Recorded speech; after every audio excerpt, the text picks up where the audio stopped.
ये क्या, घर में तो बस मूंग दाल ही बची है, वो भी थोड़ी सी। लगता है आज इस थोड़ी सी दाल के साथ मुझे खिचड़ी बनानी पड़ेगी। अनिका घर में बची थोड़ी सी मूंग दाल लेकर उसमें चावल डालकर उसे भीगने के लिए रख देती है और थोड़ी देर बाद चूल्हे पर उस दाल और चावल की खिचड़ी बना देती है। एक काम करती हूँ, थोड़ा सा ये मसाला भी डाल देती हूँ, क्या पता इससे खिचड़ी का स्वाद अच्छा हो जाए। वैसे भी आज की खिचड़ी में तो कुछ भी नहीं डाला है मैंने। अनिका खुद से घर में पिसा हुआ मसाला चूल्हे पर बन रही खिचड़ी में डाल देती है और थोड़ी देर में खिचड़ी बनकर तैयार हो जाती है। अनिका के माता पिता जगदीश और जयंती और दोनों छोटे बहन भाई शीतल मोनू सभी हाथ मुंह धोकर खाना खाने के लिए बैठ जाते हैं। अनिका सबकी प्लेट में खिचड़ी परोसने लगती है, जिसे देख, क्या दीदी, आज भी आपने खाने में ये खिचड़ी बनाई है? हमने आपसे कहा था ना कि आज आप हमारे लिए कुछ अच्छा सा बनाना। मोनू, आज की खिचड़ी में मैंने घर की पिसा हुआ मसाला डाला है, जरा देखो तो सही कितनी अच्छी खुशबू आ रही है। ये खिचड़ी तुम्हें बहुत पसंद आएगी। आप यही कहकर हमें रोज खिचड़ी ही खिलाती हो, ऐसा कब तक चलेगा? ऐसा नहीं कहते, ऐसे तो तुम लोग खाने का अपमान कर रहे हो। चलो चुपचाप से खिचड़ी खा लो। अपनी माँ जयंती के समझाने पर दोनों बहन भाई चुपचाप से खिचड़ी खाने लगते हैं। अपने परिवार को यूं चुपचाप से खिचड़ी खाता देख अनिका को मन ही मन काफी बुरा लग रहा होता है। मैं जानती हूँ माँ बाबा, आपको भी ये खिचड़ी खाने का बिल्कुल भी मन नहीं कर रहा, लेकिन घर की तंगी की वजह से आप लोग बिना कोई शिकायत करे ये खिचड़ी खा रहे हो। अनिका बड़ी मुश्किल से सबके सामने अपने आंसुओं को रोक पाती है।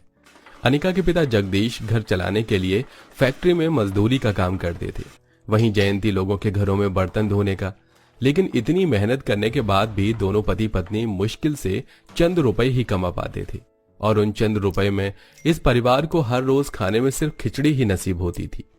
भले ही अनिका हर रोज अपनी रसोई में खिचड़ी बनाती हो, लेकिन अनिका की खिचड़ी खाने में काफी ज्यादा स्वादिष्ट होती है।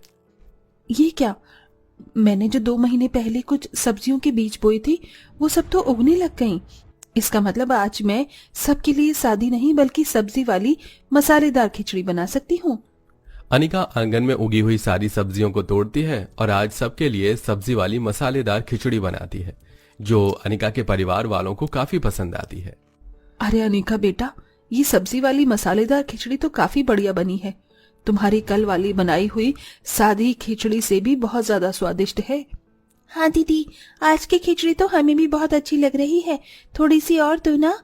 अपने घर वालों को अपनी बनाई हुई खिचड़ी पसंद आता देख अनिका काफी खुश होती है, जिसके बाद अब जब भी अनिका के पास ठीक ठाक पैसे होते हैं तो अनिका कभी सब्जी वाली खिचड़ी, मसालेदार खिचड़ी तो कभी मिक्स दाल की खिचड़ी बनाती और जब पैसे नहीं होते तो सादी खिचड़ी ही बना देती। लेकिन इस रोज रोज की खिचड़ी वाली रसोई में खिचड़ी तो काफी बढ़िया ही बनती। ऐसे ही एक दिन पूरा परिवार खिचड़ी खा रहा होता है कि तभी वहां उनकी पड़ोसन कमला आती है। लगता है मैं गलत समय पर आ गई, आप लोग खाना खाइए, मैं बाद में आती हूँ। नहीं दीदी, लीजिए आप भी हमारे साथ बैठकर ये खिचड़ी खाइए, आज मैंने बहुत बढ़िया खिचड़ी बनाई है।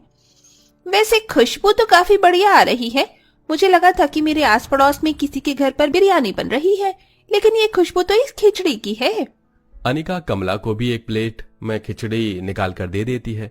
कमला जैसी अनिका के हाथ की खिचड़ी खाती है तो उसे भी वो खिचड़ी काफी पसंद आती है। अरे वाह, तुमने तो बहुत बढ़िया खिचड़ी बनाई है। मुझे तो लगा था कि तुमने वही मरीजों को खिलाने वाली खिचड़ी बनाई होगी, नमक हल्दी डालकर, लेकिन ये तो सच में काफी बढ़िया है। जरा मेरी चिंटू के लिए भी थोड़ी सी खिचड़ी दे दो। कमला की बात सुन अनिका काफी खुश होती है और कमला के बेटे के लिए भी खिचड़ी पैक कर देती है। अनिका के घर में जब भी कोई पड़ोसी या मेहमान आता तो अनिका यूं ही उन्हें बड़े प्यार से अपनी बनाई हुई खिचड़ी खिलाती। कहने को खिचड़ी काफी सिंपल सी चीज है, लेकिन अनिका के हाथ की खिचड़ी तो बिरयानी को भी फेल कर दे। ऐसे ही समय गुजरता है और एक दिन, आरती मेरी दोस्त कैसी है तू? तू तो शहर जाकर मुझे भूल ही गई। ऐसी कैसे भूल सकती थी? और देख, आज तुझसे मिलने सिर्फ मैं ही नहीं बल्कि मम्मी भी आई हैं। आंटी जी कैसी हैं आप? और आप लोग ऐसे खड़े क्यों हैं? बैठिए ना। अनिका अपनी बचपन की सहेली आरती और उसकी माँ रंजना को बिठाकर उनके लिए चाय बनाती है और थोड़ी देर पहले बनाई हुई खिचड़ी को भी चूल्हे पर गर्म करके ले आती है। आरती और रंजना जैसे ही अनिका की बनाई हुई खिचड़ी खाती हैं तो उन्हें भी वो काफी पसंद आती है। सॉरी आंटी जी, आरती घर में बस खिचड़ी ही थी, इसलिए मैंने वही आपको दे दिया। आप इतने समय बाद आई हैं और मैं कुछ अच्छा आपको खिला भी नहीं पाई, मुझे माफ कर दीजिए। पगली, ये तो कैसी बातें कर रही है? खिचड़ी तो बहुत ज्यादा टेस्टी है, क्यों मम्मी? हाँ अनिका बेटा, आरती बिल्कुल ठीक कह रही है। मुझे खिचड़ी बहुत पसंद आई है। मैंने तो आज से पहले कभी भी इतनी टेस्टी खिचड़ी नहीं खाई। तुम सच में बहुत अच्छी खिचड़ी बनाती हो। मैं तो कह रही हूँ कि तुम अपना कोई छोटा मोटा ढाबा ही खोलो खिचड़ी का। आंटी जी, आप क्या कह रही हैं? ढाबा? हमारी इतनी हैसियत नहीं है कि हम लोग ढाबा खोल सके। और अगर मैंने खोल भी लिया तो कौन होगा जो ढाबे पर आकर खिचड़ी खाना चाहेगा? बेटा, बहुत लोग होंगे। तुम्हारे हाथ की खिचड़ी सच में बहुत ज्यादा टेस्टी है। तुम देखना, तुम्हारे ढाबे पर खिचड़ी खाने के लिए लोग लाइन लगाकर खड़े रहेंगे। और रही बात पैसों की, तो मैं तुम्हें पैसे दे देती हूँ। जब तुम्हारे पास आ जाए तो तुम मुझे वापस कर देना। आपने इतना कह दिया, यही मेरे लिए काफी है। भला मैं आपसे पैसे कैसे ले सकती हूँ? बेटा, आरती की तरह तुम भी मेरी बेटी हो। और भला एक माँ अपनी बेटी की मदद नहीं कर सकती? अनिका, माँ बिल्कुल ठीक कह रही है, प्लीज मान जाओ ना। बचपन की सहेली और उसकी माँ के लाख समझाने पर अनिका ढाबा खोलने के लिए मान जाती है। रंजना अनिका को ढाबा खोलने के लिए अच्छे खासे पैसे देती है, जिससे अनिका अपने गांव में ही एक छोटा सा ढाबा खोल लेती है। और कल तक जो अनिका अपनी घर की रसोई में खिचड़ी बनाती थी, अब वही अनिका अपनी बहन भाई के साथ मिलकर ढाबे पर खिचड़ी बनाती है और कस्टमर के आने का इंतजार करती है। सुबह से दोपहर होने को आ गई है, लेकिन अभी तक कोई भी खिचड़ी खाने के लिए नहीं आया। दोपहर का समय है ना, इसीलिए शायद सभी लोग अपने घर में आराम कर रहे हैं। क्या पता शाम तक कोई कस्टमर खिचड़ी खाने के लिए आ जाए। दोपहर से शाम होने को आती है और मुश्किल से एक कस्टमर अनिका के ढाबे पर आता है। खाने में क्या क्या है? साहब, मूंग दाल की खिचड़ी है, मसालेदार खिचड़ी है, सब्जी वाली खिचड़ी है, सिंपल खिचड़ी है। आप बताइए, आप कौन सी खिचड़ी चाहेंगे? ये क्या भला, ढाबे पर खिचड़ी कौन बेचता है? अगर मुझे खिचड़ी खानी थी तो मैं घर में बनाकर खा लेता ना। रहने दो, मैं भाई किसी और ढाबे पर चला जाता हूँ। नहीं साहब, एक बार आप हमारे ढाबे की खिचड़ी खाकर तो देखिए। मेरी दीदी बहुत अच्छी खिचड़ी बनाती हैं। अगर आपको खिचड़ी पसंद ना आए तो पैसे मत दीजिएगा, लेकिन एक बार खाकर तो देखिए।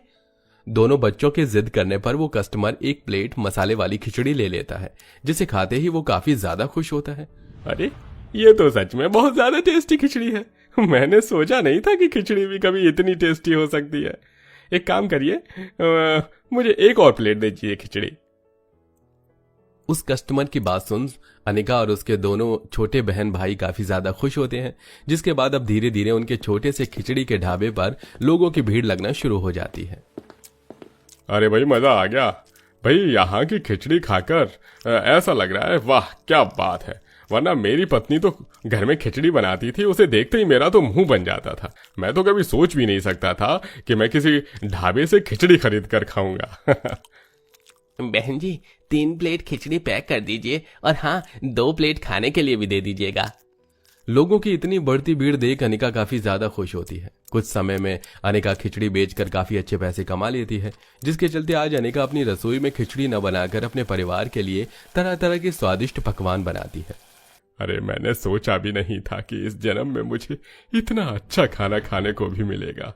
ये खाना भले ही और लोगों की नजरों में सिर्फ खाना है, लेकिन हमारी नजरों में ये खाना हमारा सपना है, जो आज बेटा तूने पूरा किया। आज हमें तुझ पर गर्व महसूस हो रहा है। अपने माँ बाप की आंखों में खुशी के आंसू देख अनिका की आंखों में भी खुशी के आंसू आ जाते हैं।